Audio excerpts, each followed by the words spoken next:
Good morning, student. Good morning, everyone, and welcome to this online session of class 10 physics. Dear student, we are taking the chapter electricity.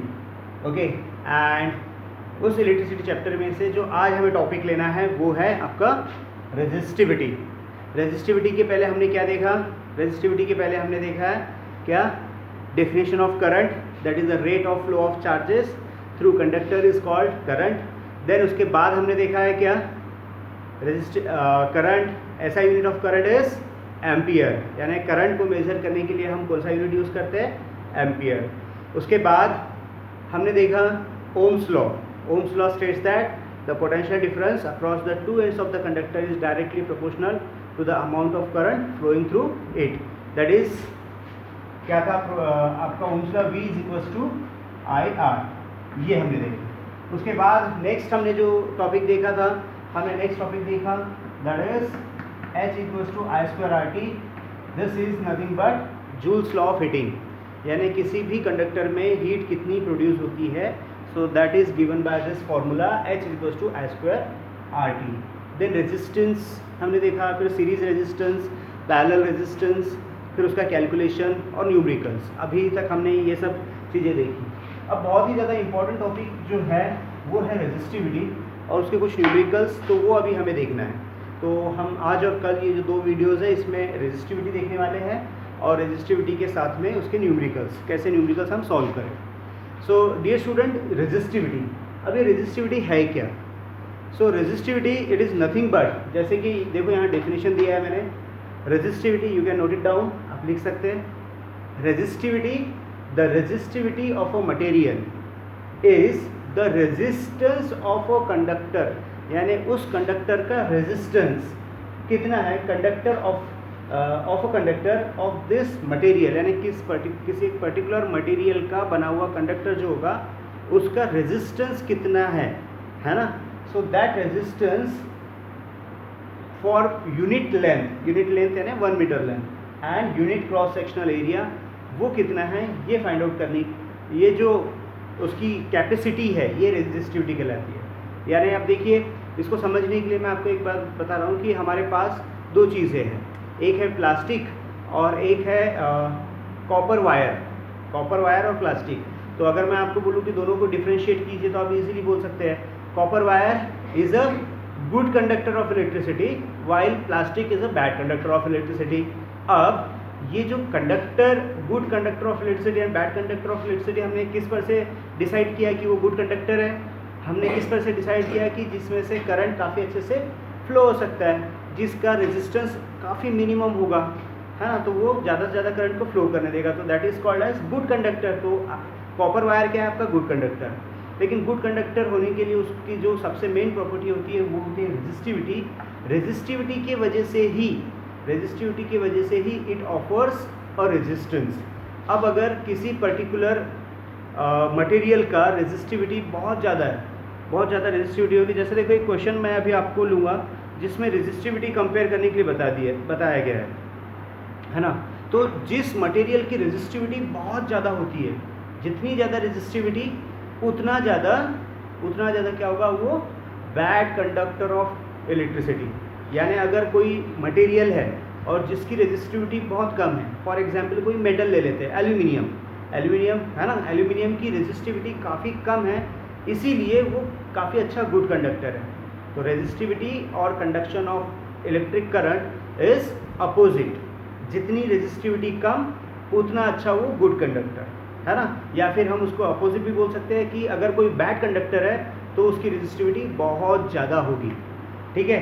अब resistance और resistivity में थोड़ा सा difference ये है कि resistivity के वजह से उस कंडक्टर का रेजिस्टेंस डिफाइन होता है या फिर डिसाइड होता है, और रेजिस्टेंस अलग अलग फैक्टर्स के हिसाब से चेंज भी होता है.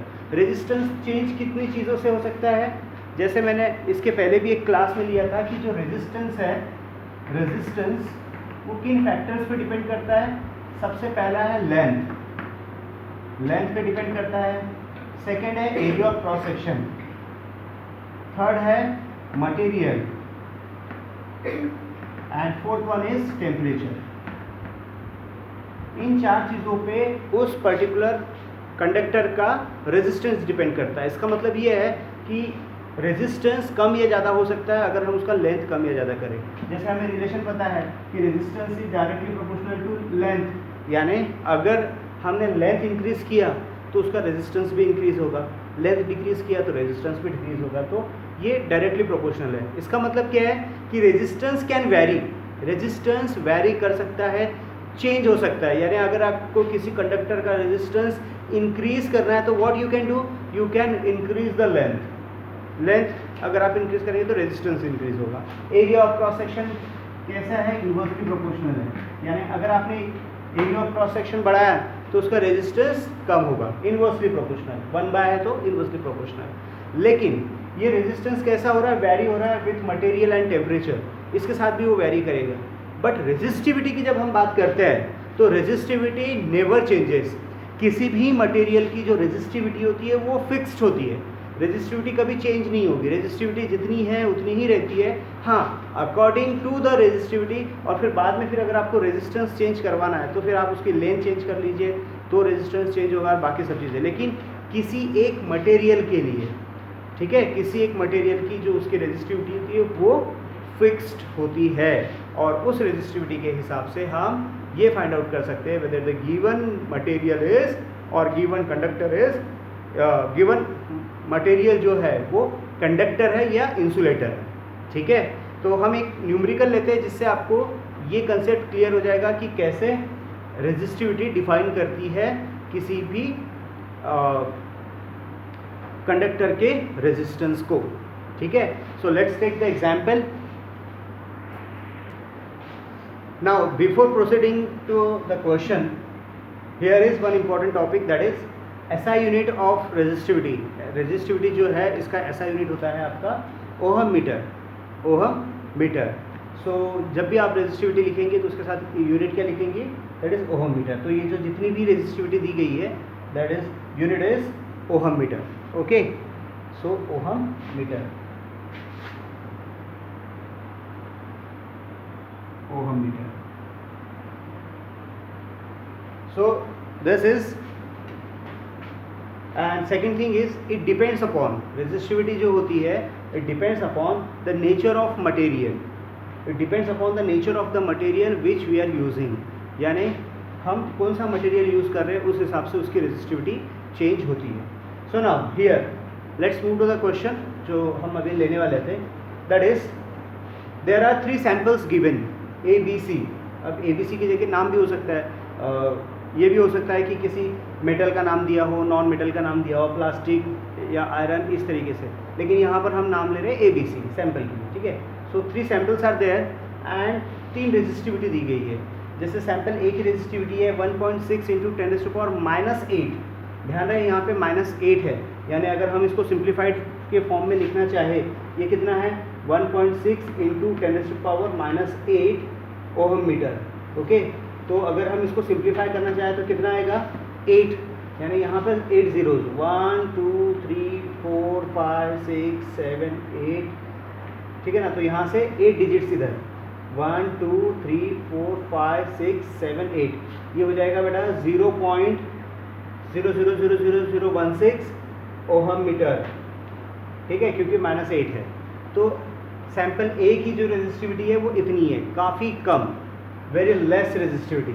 और सैंपल बी की रेजिस्टिविटी कितनी है 7.5 × 10⁻17 है, +17 है। तो +17 है, इसका मतलब पॉइंट इधर जाएगा।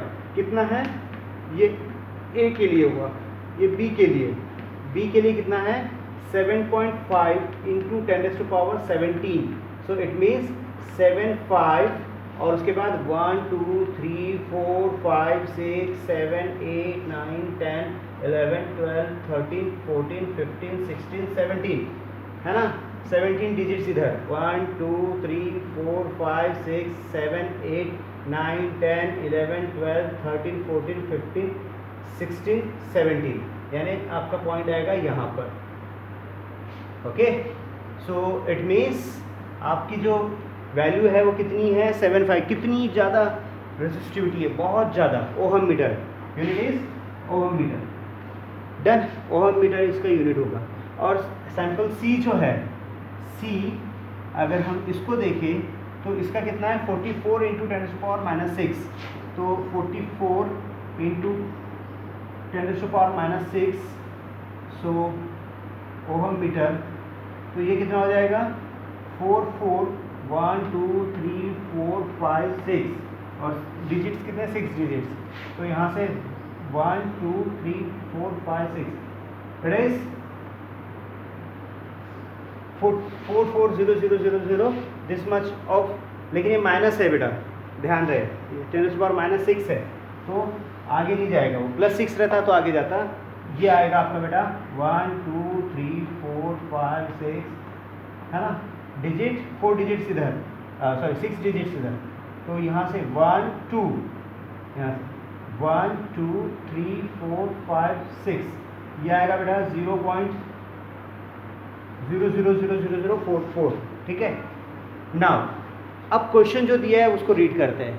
Question is which of them, इनमें से which of them is a good conductor and which is insulator, इसमें से कौन सा कंडक्टर होगा और गुड कंडक्टर होगा और कौन सा इंसुलेटर होगा एंड वाई। तो देखो जैसे मैंने कहा कि जिसकी रेजिस्टिविटी बहुत ज़्यादा होती है वो होता है आपका इंसुलेटर, ठीक है, जिसकी रेजिस्टिविटी बहुत ज़्यादा, और जिसकी रेजिस्टिविटी बहुत कम वो होता है कंडक्टर।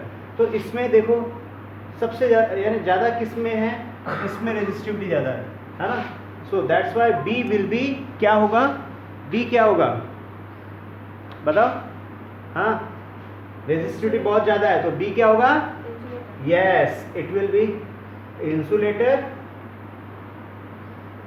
और इसमें से कंडक्टर कौन सा होगा, जिसकी सबसे कम रेजिस्टिविटी है, तो इससे कम रेजिस्टिविटी किसकी है, ये है, तो ये क्या हो जाएगा कंडक्टर, गुड कंडक्टर। क्लियर हुआ। And why, reason is it has a less resistivity, that's why it is a good conductor. And sample C is having the, sample B is having, sample B is having the more resistivity, that's why it is a insulator। Clear है।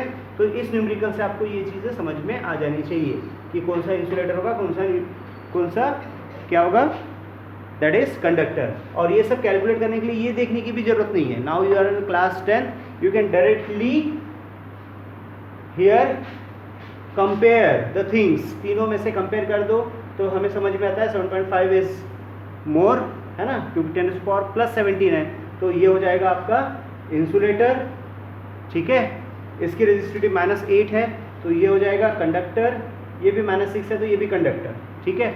सो insulator, conductor, conductor, ये सब चीज़ें आपको बिना इस तरीके से simplify किए हुए आपको सॉल्व करते आनी चाहिए। तो जितनी भी चीज़ें हमारे पास ऐसी है, तो जो बैड कंडक्टर है तो they are having the high resistivity. Example में आप ले सकते हैं प्लास्टिक, वुड, है ना, glass, they are having the high resistivity, resistivity बहुत ज़्यादा है इसीलिए वो इंसुलेटर है, ठीक है। और जो मेटल्स होते हैं, चाहे आपका वो कॉपर हो, आयरन हो या फिर कोई और, तो metals are having the less resistivity है तो गुड कंडक्टर। क्लियर, यहाँ तक कोई डाउट है किसी को, ठीक है, तो समझ में आ गया है, okay. So let's move to the next topic. Okay. We have taken the unit of resistivity is, resistivity की यूनिट क्या लिया हमने, ओहम मीटर। बट ये ओहम मीटर आया कैसे, हम वो देख लेते हैं। So as we know that resistance is directly proportional to the length, resistance जो होता है वो directly proportional with the length रहता है।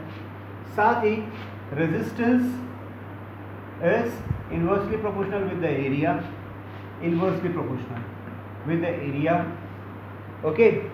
एंड जब हम इसको सिंप्लीफाई करते हैं तो ये क्या आएगा, आर प्रोपोर्शनल L/A, ठीक है, R proportional L/A। Now when you remove this proportionality sign, you will get the constant and that is rho L/A।